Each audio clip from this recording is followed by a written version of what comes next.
Hey, we recently just had a pretty big dev update for Valorant, and I want to kind of talk about all the changes. I'm only going to go briefly over some of the changes because they're not massively important, or there's very simple explanations to them. So things like ability overload. This kind of whole point is kind of summed up by they're going to improve the clarity of the game, and that's that really. So we're going to talk about some other things as well. So new map teas. This is pretty cool. I really like the map, the thematics, the map. It's kind of like a medieval sort of castle. Which I really like, and he's got like this type of stuff going on, which is like very magic-like, and it's like purple, which is not really like we don't really see like this type of like purple in the game very often, like in the maps. So it's going to be very much its own map that way. Also, I just noticed as well, there's like a little man here. Is this guy going to be a new agent? Yeah, so that's it for the map, which seems like a pretty cool map.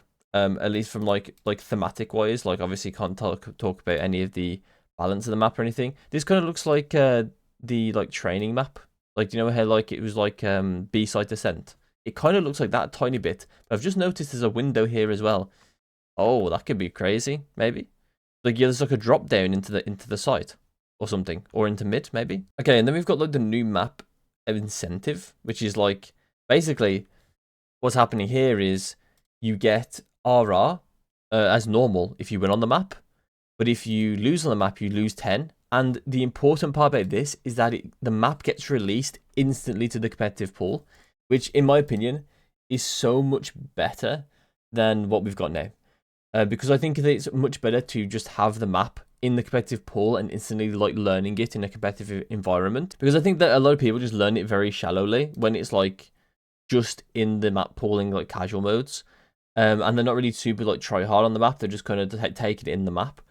But I think in a competitive environment, a lot of people will be genuinely trying to find a lot more deeper things on the map, or like try to like find better strats on the map initially. At least as a more general player base. So I think it's going to be better overall.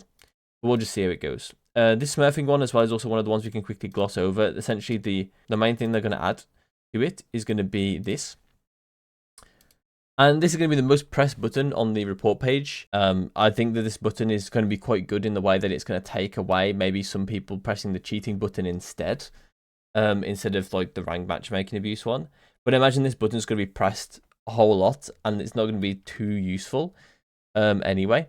But at least it's there, kind of deal. And they're probably going to obviously going to treat this differently than the cheating button. So yeah, I mean, he does say it as well. He just said that it takes some pressure off the anti-cheat team by having this button. So I think it's pretty good overall for that. And then there's behavior standing, which is like you get to see all of your like at-risk behaviors and active interventions. It's not really that useful for me because I don't really have any like I haven't never been banned before in this game. The only thing that maybe like is close for me is Q dodging. Sometimes you just get really toxic people in your queue and you just gotta dodge. Then we've got the pick'ems. There is primary updates here, but it's just rewards. It's not really too big. And there's pick'ems. So pick'ems are pretty cool because I do my pick'ems for videos as well. So it's nice to have it in the client and to just like do it in like an official way. I kind of like it. Next is the Esports Future Vision, and I've kind of gone over this stuff in the recent tier 2 stuff. But essentially what they want to do is they want to make it more open for tier 2 teams, to make it easy for tier 2 teams to reach tier 1. It seems like anyway, from the explanation. And it also, as well, seems like they want more international events. But they are also looking for community feedback. More updates in this year and the next. But as always, our biggest advantage continues to be the ideas you bring to the table. So please continue sharing them with us. And yeah, there you go. It seems like they want to really take on what the community says. So yeah, just voice your opinion to write in any way you can. Basically there. So then we got the in my opinion, the big news of Valorant, which are these two sort of parts here, which is the Unreal 5 upgrade is pretty massive, because what this will probably do, not only will it do some things like, for instance, the replays are probably only possible on Unreal 5, because that's what I imagine anyway. I imagine that Unreal 5 was the reason why they changed Unreal 5 was simply because the replay system was not possible on Unreal 4. But maybe that was not the case. Maybe there was just a lot of functionality that would be missing on the replay system. So yeah, I think that's probably what the case is probably. Along with some other things as well. I think Unreal 5 does allow them to release more complicated agents, but allows them to release more agents that have different, more unique things, which arguably, depending on what your opinion is, it might be a bad thing. But I think it's going to allow for instance, I think Harbor's rework, which is going to come out later this year or maybe next year. That's probably going to be really dependent on Unreal 5 existing, and like, but yeah, being what the game is currently played on. That might be the case. Don't know. Maybe it would be possible in Unreal 4. I think that maybe the delays to Harbor's rework are because of the Unreal 5 update. Whether that's because they see it kind of pointless to release him in Unreal 4 and then remake it in Unreal 5, or they just see it as it's only really possible in Unreal 4, or sorry, in Unreal 5. I don't know. But yeah, I think that is pretty cool that that maybe we'll see like a really, really insane looking Harbor with like crazy effects and crazy things that he can do. But yeah, but we'll just see how it goes. Obviously, they already talked about ability overload here, so I imagine they're going to be very careful about what they do. Although we've heard this before, so we'll just see. You know, we'll see. My personal opinion on ability overload is that I don't really think that the game is that overloaded. It is to new players and to people like first getting into the game or first watching the game. But I think over time, if you stick with it, you have less and less of the ability overload, and then it becomes kind of fine. There are obviously cases like Tayo, for instance, that are outliers because they create problems like stalemate situations or like checkmate situations but no matter how much you're aware of what will happen, he will lock you into that situation anyway. And obviously those are the situations they need to avoid. And they didn't do a very good job with avoiding it with Tayo, but hopefully they'll avoid it in the future. Now they have this lesson with Tayo. Maybe they didn't really need this lesson realistically, but oh well. So next is replays, and replays is probably going to be one of those things that have been asked for a very, very long time. And yeah, honestly, from this like showcase thing, I'm pretty confident that it's going to be a pretty good replay system. But we'll just have to see how accurate it is in game and all that kind of like to the actual gameplay itself and that kind of stuff. Some of the concerns I have for it as well is like I'm not sure if it's going to be a personal replay system. So will I only be able to see my own games, and obviously all the perspectives in that game or whatever, right? But I will only be able to see my games, or can I have like a replay code that I can use to watch other people's games? That's really, really important because that last one basically just means the replay system is 10 times better, if like probably more than that.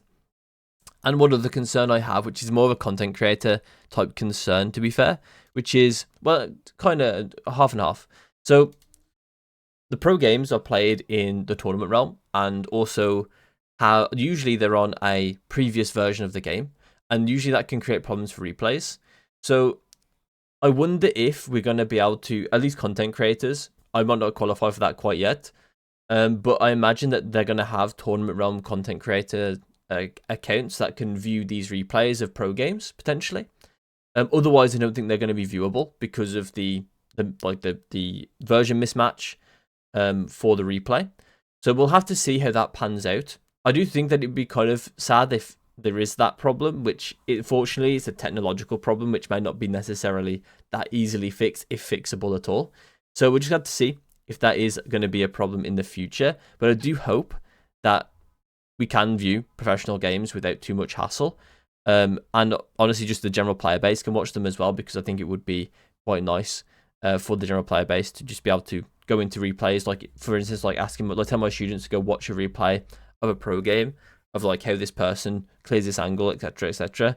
I think would be quite useful. Obviously, you can always take their high level games too, and I imagine this will open up like room for like different sites to also include replay codes, to like games, to high level games that people can go watch and like look at good performances. Also, as a coach, this also really helps me as well, because now not only can I have the VOD recorded perspective, which, you know, sometimes they don't record it very well, which makes sense because they don't really, like my students, they're not really going to be recording very often, so it makes sense that, you know, might get some settings wrong. So sometimes I rely on some of those settings too, like sound or visuals, to be correct.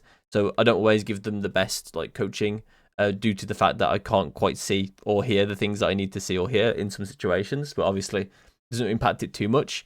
But it would be obviously nice to have those things. But it does mean now that I have a replay that is going to be more concrete in a lot of those things. So I can conduct the main coaching session through the replay. So if it looks a bit different on the player side, I can refer to the replay system or refer to the recording instead. Yeah, it just makes life easier as a content creator as well, just to like make a lot of more deep dive videos onto individuals. And to honestly, I do make some edits sometimes as well, so it's nice to have this as a tool that CS, for instance, has had for a long time, to make some really cool edits. And it's nice that we're going to have that available in Valorant now as well. So yeah, thanks for watching. I'd love to know your thoughts on this dev update. I think it's a pretty good update overall, and obviously time will tell towards the end of September this year when we'll actually get the replay system, if it's going to be good. So yeah, I hope you enjoyed, and I'll see you in my next one.